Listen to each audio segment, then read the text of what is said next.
இந்த மாதிரி பிளாஸ்டிக் மூடியை வந்து எப்படி யூஸ் பண்ணுறதுன்னு பார்க்க போகிறோம். அது கூடவே ஒரு காட்டன் ரோல் வந்து எம்டி டேப் ரோல் வந்து எடுத்திருக்கேன். அது கூட ஒரு பிளாஸ்டிக் மூடி வந்து எடுத்திருக்கேங்க. இப்போ நம்ம அந்த காட்டன் ரோலை அந்த பிளாஸ்டிக் மூடியில் சென்டரில் வந்து நான் ஒட்டுற மாதிரி ஒரு சைடில் வந்து ஒட்டி விட்டுருங்க. அடுத்தது இந்த மூடி எல்லோ கலர் மூடியை வந்து பார்த்தீங்கன்னா க்ளூ அப்ளை பண்ணிட்டு அந்த பிளாஸ்டிக் மூடியுடைய சென்டரில் உள்பக்கமாக இருக்க மாதிரி நம்ம ஒட்டி விட போகிறோம். அதுக்கு முன்னாடி இந்த மாதிரி சின்ன சின்னதாக ஹோல்ஸ் வந்து பார்த்தீங்கன்னா போட்டு எடுத்துக்கோங்க. பாருங்க, இந்த மாதிரி ஹோல்ஸ் போட்டு முடிச்ச பிறகு நம்ம க்ளூ அப்ளை பண்ணிட்டு இந்த மூடியை அந்த பெரிய மூடியில் வந்து சென்டரில் ஒட்டி விட்டுலாங்க ஃப்ரெண்ட்ஸ். இதுக்கு நான் யூஸ் பண்ணுறது வந்து பார்த்தீங்கன்னா ஹாட் க்ளூ கன் தான் யூஸ் பண்ணியிருக்கேன். உங்களுக்கு தேவைப்பட நீங்கள் ஃபெவிக்விக் கூட யூஸ் பண்ணி ஒட்டிக்கலாங்க.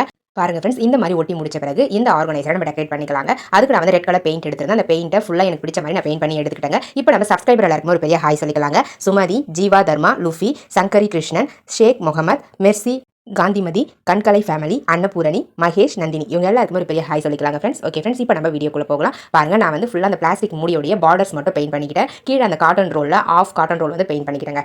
அவ்வளோதாங்க ஃப்ரெண்ட்ஸ், நம்மளுடைய சூப்பரான ஊதுவத்தி ஸ்டாண்ட் வந்து ரெடி ஆயிடுச்சுங்க. இந்த ஸ்டாண்டில் நீங்கள் சென்டரில் வந்து ஊதுவத்தி ஏற்றி வச்சிட்டீங்க அந்த மூடியில் அப்படின்னா அந்த ஊதுவத்தி எரிஞ்சு வரக்கூடிய அந்த சாம்பல் வந்து அந்த மூடியிலேயே கலெக்ட் ஆகிடும். அந்த பெரிய சைஸ் பிளாஸ்டிக் மூடியிலேயே உங்களுக்கு கலெக்ட் ஆகிடும். ஸோ அதனால் நம்ம கீழே வந்து பார்த்தீங்கன்னா அந்த ஊதுவத்தியோடைய சாம்பல் வந்து படியாமல் இருக்கும். நம்ம யூஸ் பண்ணி முடிச்ச பிறகு அந்த சாம்பலை ரிமூவ் பண்ணுறதுக்குமே ரொம்ப ஈஸியாக இருக்குங்க. நம்ம கிட்ட இருக்கக்கூடிய வேஸ்ட் பிளாஸ்டிக் மூடிகளை யூஸ் பண்ணி சூப்பரான ஊதுவத்தி ஸ்டாண்ட் ரெடி பண்ணியாச்சுங்க. உங்களுக்கு தேவைப்பட்ட நீங்களும் இதே மாதிரி ட்ரை பண்ணி பாருங்க. ட்ரை பண்ணி பார்த்துட்டு ரிசல்ட் எப்படி இருந்தது அப்படின்றத கமெண்ட் செக்ஷனில் மறக்காம கமெண்ட் பண்ணுங்க ஃப்ரெண்ட்ஸ்.